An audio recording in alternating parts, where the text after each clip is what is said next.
അസംബ്ലറിൻ്റെ data സ്ട്രക്ചറിലേക്ക് വരുന്ന സമയത്ത് data structure എന്ന പേര് കേൾക്കുമ്പോൾ നമ്മുടെ മനസ്സിലേക്ക് ഓടി വരുന്നത് സ്റ്റാക്ക്, ക്യൂ, ലിങ്ക്ഡ് ലിസ്റ്റ് ഒക്കെയാണ്. പക്ഷേ ഇവിടെ അതല്ല ഡാറ്റാ സ്ട്രക്ചർ എന്ന് പറയുന്നത്. ഇവിടെ കുറച്ച് ടേബിൾസാണ്, ഒത്തിരിയൊന്നുമില്ല, 2 ടേബിൾസാണ് ഇമ്പോർട്ടൻ്റ് ആയിട്ട് നമുക്ക് നോക്കാനുള്ളത്.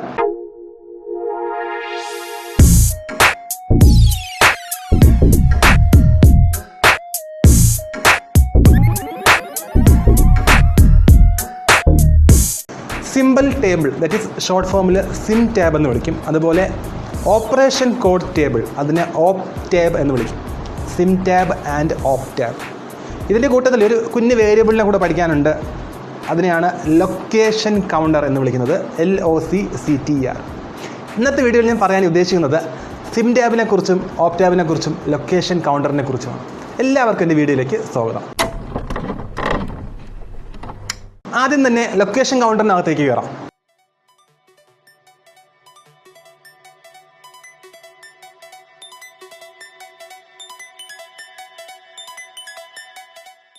ലൊക്കേഷൻ കൗണ്ടർ ഒരു വേരിയബിൾ ആണെന്ന് പറഞ്ഞു. സാധാരണ വേരിയബിളിന് അതൊരു വാല്യൂ സ്റ്റോർ ചെയ്ത് വെക്കും. ഇവിടെ ലൊക്കേഷൻ കൗണ്ടർ ഒരു വേരിയബിൾ ആണെങ്കിലും ഇതൊരു പോയിൻ്റർ വേരിയബിൾ പോലെ, അതായത് നമ്മുടെ പ്രോഗ്രാം കൗണ്ടർ അല്ലേ, ഒരിക്കലും പ്രോഗ്രാം കൗണ്ടർ ആണ് ലൊക്കേഷൻ കൗണ്ടർ എന്ന് പഠിച്ച് വെക്കരുത്. പ്രോഗ്രാം കൗണ്ടറിന് സിമിലർ ആയിട്ടുള്ള ഒരു വേരിയബിളാണ് ലൊക്കേഷൻ കൗണ്ടർ എന്ന് വേണേൽ നമുക്കതിനെ പറയാം. ഓക്കെ, ലൊക്കേഷൻ കൗണ്ടർ സ്നേഹത്തോടെ നമുക്കതിനെ LOCCTR എന്ന് വിളിക്കാം.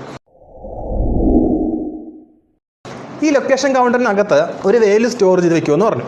ആ വാല്യൂ മറ്റൊന്നുമല്ല, ഒരു പ്രോഗ്രാം എക്സിക്യൂട്ട് ചെയ്യുന്ന സമയത്ത് പ്രോഗ്രാമിൻ്റെ ഫസ്റ്റ് സ്റ്റേറ്റ്മെൻറ്റായിട്ട് നമ്മൾ എപ്പോഴും എഴുതുന്നത്, അസംബ്ലി ലാംഗ്വേജ് പ്രോഗ്രാമിനകത്ത് സ്റ്റാർട്ട് എന്ന ഡയറക്റ്റീവിനോടൊപ്പം എഴുതുന്നത് ഫസ്റ്റ് എക്സിക്യൂട്ടബിൾ ഇൻസ്ട്രക്ഷൻ എന്താണോ ആ ഇൻസ്ട്രക്ഷൻ്റെ അഡ്രസ്സാണ് സ്റ്റാർട്ടിൻ്റെ കൂടെ ഇരിക്കുന്നത് അല്ലേ. ഈ അഡ്രസ്സാണ് ഇനിഷ്യലൈസ് ചെയ്തിരിക്കുന്നത്. ഒരു സോർട്ട് സ്റ്റേറ്റ്മെൻറ്റ് പ്രോസസ്സ് ചെയ്ത് കഴിയുമ്പോൾ ഈ ലൊക്കേഷൻ കൗണ്ടറിൻ്റെ വാല്യൂ അപ്ഡേറ്റ് ചെയ്യും. എങ്ങനെ അപ്ഡേറ്റ് ചെയ്യുന്നത് ചോദിച്ചാൽ ആ പ്രോസസ്സ് ചെയ്ത ഇൻസ്ട്രക്ഷനെ ലെങ്ത് വെച്ചിട്ടോ അല്ലാന്നുണ്ടെങ്കിൽ അതിനകത്തിരിക്കുന്ന ഡേറ്റ വെച്ചിട്ടായിരിക്കും ലൊക്കേഷൻ കൗണ്ടറിൻ്റെ കൂടെ ആഡ് ചെയ്യുന്നത്. അതനുസരിച്ച് ലൊക്കേഷൻ കൗണ്ടറിൻ്റെ വാല്യൂ അപ്ഡേറ്റ് ചെയ്യും. ഒരു സോഴ്സ് പ്രോഗ്രാമിനകത്ത് ഒരു ലേബലിലേക്ക് റീച്ച് ചെയ്യുന്ന സമയം ആ ലേബൽ അസോസിയേറ്റ് ചെയ്തിരിക്കുന്ന അഡ്രസ്സ് എന്താണോ അതായിരിക്കും ആ സമയം ലൊക്കേഷൻ കൗണ്ടർ തരുന്നത്. ലൊക്കേഷൻ കൗണ്ടർ എന്ന വേരിയബിൾ കൊണ്ട് ഇങ്ങനെയുള്ള പർപ്പസാണ് നമുക്കുള്ളതെങ്കിൽ ഇനി നമ്മൾ നോക്കാൻ പോകുന്നത് symtab-ലേക്കും optab-ലേക്കാണ്. ഈ 2 പേരും ടേബിൾസ് ആണ്. വളരെ ഫാസ്റ്റായി സെർച്ച് ചെയ്യാനായിട്ട് സാധാരണ യൂസ് ചെയ്യുന്ന ഒരു ടെക്നിക്കാണ് ഹാഷിംഗ് ടെക്നിക്ക്. അവിടെ ഹാഷ് ടേബിൾ ഉണ്ട്. ആ ഹാഷ് ടേബിളിനകത്ത് ഒരു ഹാഷ് കീ കൊടുത്തിട്ടാണ് ഈസി ആയിട്ട് സെർച്ച് ചെയ്യുന്നത്. ആ ഹാഷ് ടേബിൾ ആണ് ഇവിടെ യൂസ് ചെയ്തേക്കുന്നത്. symtab-നകത്തും optab-നകത്തും ഈ ഹാഷ് ടേബിൾ ആണ് യൂസ് ചെയ്തേക്കുന്നത്. ആദ്യം symtab-നകത്തേക്ക് പോകാം. സിമ്പിൾ ടേബിൾ, ആ പേരിൽ നിന്ന് തന്നെ നമുക്ക് അറിയാം സിമ്പിൾസ് സ്റ്റോർ ചെയ്യാനുള്ള ടേബിൾസ്, സിംബോളിക് ലേബിൾസ് അല്ലെങ്കിൽ സിമ്പിൾസ്. ഇതിനെ സ്റ്റോർ ചെയ്ത് വെക്കാനുള്ള ഒരു ഹാഷ് ടേബിളാണ് സിമ്പിൾ ടേബിൾ. ഓക്കെ, ഇതിനകത്ത് എന്തൊക്കെയാണ് ഇതിൻ്റെ മേജർ കണ്ടൻസ് എന്ന് ചോദിച്ചു കഴിഞ്ഞാൽ, ഒരു ടേബിൾ ആയതുകൊണ്ട് തന്നെ അതിന് കുറേ കോളംസ് കാണും അല്ലേ. ഓരോ കോളംസ് എന്തൊക്കെയാണെന്ന് പറയുകയാണെന്നുണ്ടെങ്കിൽ സിംബോളിക് നെയിം, അതായത് ആ സിമ്പിളിൻ്റെ നെയിം, അതിൻ്റെ അഡ്രസ്സ്. ഇത് കൂടാതെ ഫ്ലാഗ് വാല്യൂസ് ഉണ്ട്. ഫ്ലാഗ് വാല്യൂസ് വരുന്നത് ചില സമയത്ത് ഒരേ നെയിമിൽ തന്നെ മൾട്ടിപ്പിൾ സിമ്പിൾസ് വരാൻ ചാൻസ് ഉണ്ട്. അങ്ങനെ വന്നു കഴിഞ്ഞാൽ അത് ഡിനോട്ട് ചെയ്യാനായിട്ട് ഫ്ലാഗ് വാല്യൂസ് യൂസ് ചെയ്യുന്നുണ്ട്. ആ ഫ്ലാഗ് വാല്യൂസ് വരാം. ഒരു 2 പാസ് അസംബ്ലറിൻ്റെ വർക്കിംഗ് പറയുകയാണെന്നുണ്ടെങ്കിൽ അതിനകത്ത് ഈ symtab-നും optab-നും മേജർ റോൾസ് ഉണ്ട്. 2 പാസസ് മെയിനായിട്ട് പറയുന്ന സമയത്ത് ഫസ്റ്റ് പാസിൽ എപ്പോഴും ചെയ്യുന്നത് symtab-നകത്തേക്ക് ഈ നെയിംസും വാല്യൂസും ഒക്കെ സ്റ്റോർ ചെയ്ത് വെക്കും. ഓരോ സിമ്പിൾസിൻ്റെ നെയിംസ് ആൻഡ് അഡ്രസ്, അതാണ് പാസ് 1-നകത്ത് സ്റ്റോർ ചെയ്യുന്നത്. സെക്കൻഡ് പാസ് വരുന്ന സമയത്ത് സ്റ്റേറ്റ്മെൻറ്റ് എക്സിക്യൂട്ട് ചെയ്യാനായിട്ട് അല്ലെങ്കിൽ അത് അസംബിൾ ചെയ്യാൻ നേരത്ത് ഈ ടേബിളിനകത്ത് പോയിട്ട് ആ സിമ്പിൾസ് റിട്രീവ് ചെയ്യുകയും അതിനനുസരിച്ചാണ് അത് അസംബിൾ ചെയ്ത് പോകുന്നത്. ഓക്കെ, അതെങ്ങനെയാണെന്ന് വളരെ വിശദമായിട്ട് തന്നെ അടുത്ത വീഡിയോയിൽ ഞാൻ പറയുന്നുണ്ട്. തൊട്ടടുത്ത വീഡിയോ 2 പാസ് അസംബ്ലറിൻ്റെ അൽഗോറിതംസ് ആണ്. അതിനകത്ത് നിങ്ങൾക്കത് ക്ലിയർ ആയിട്ട് മനസ്സിലാകും. തൽക്കാലം ഓർത്ത് വെച്ചേക്കാം, 2 പാസിനകത്ത് പാസ് 1-നകത്ത് symtab-നകത്തേക്ക് വാല്യൂസ് ഇൻസേർട്ട് ചെയ്യുന്നു. പാസ് 2 ആവുന്ന സമയത്ത് ആ symtab-നകത്ത് പോവുകയും ആ ടേബിളിനകത്തിരിക്കുന്ന ഓരോ സിമ്പിളിൻ്റെ അഡ്രസ്സ് ഉണ്ടാവുമല്ലോ, ആ അഡ്രസ്സിനെ ആയിരിക്കും ഇൻസ്ട്രക്ഷൻ്റെ ഭാഗമായിട്ട് ഇൻസേർട്ട് ചെയ്ത് കൊടുക്കുന്നത്.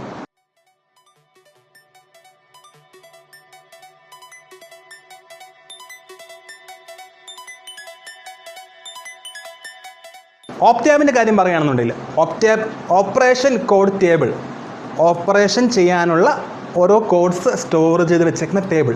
ഇതിനെയാണ് വളരെ സ്നേഹത്തോടെ നമ്മൾ optab എന്ന് വിളിക്കുന്നത്. ഷോർട്ട് ഫോമിലാണ് optab എന്ന് വിളിക്കുന്നത്.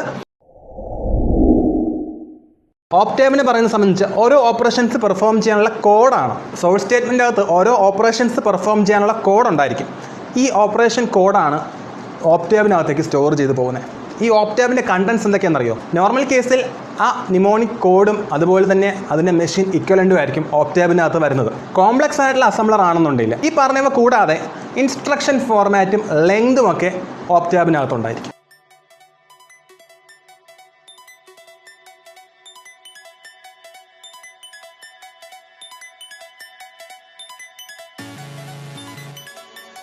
സിംടാബിൽ പറഞ്ഞതുപോലെ തന്നെയാണ് ഓപ്റ്റാബിനകത്തും ഒരു 2 പാസ് അസംബ്ലർ കൺസിഡർ ചെയ്യുന്ന സമയത്ത് പാസ് 1-ൽ ഓപ്റ്റാബിനകത്തേക്ക് ഓരോ നിമോണിക് കോഡ്സും അതിൻ്റെ മെഷീൻ ഇക്വലൻറ്റും ഇൻസേർട്ട് ചെയ്യും. പാസ് 2-ൽ ഈ ഓപ്റ്റാബ് യൂസ് ചെയ്തിട്ടാണ് ഓരോ ഓപ്പറേഷൻ കോഡിനെയും മെഷീൻ ലാംഗ്വേജ് ഇക്വലൻറ്റിലേക്ക് കൺവേർട്ട് ചെയ്ത് കൊണ്ടുപോകുന്നത്. ഇൻസ്ട്രക്ഷൻ ഫോർമാറ്റ് ഏതാണെന്ന് തിരിച്ചറിയാനായിട്ട് പാസ് 2 ടൈമിൽ ഓപ്റ്റാബിൽ നിന്ന് നമുക്കത് അറിയാൻ പറ്റും. സിംടാബിൻ്റെയും ഓപ്റ്റാബിൻ്റെയും കാര്യം പറഞ്ഞ സമയത്ത് മറ്റൊരു കാര്യം കൂടെ പറയണം, ഇൻ്റർമീഡിയറ്റ് ഫയൽ.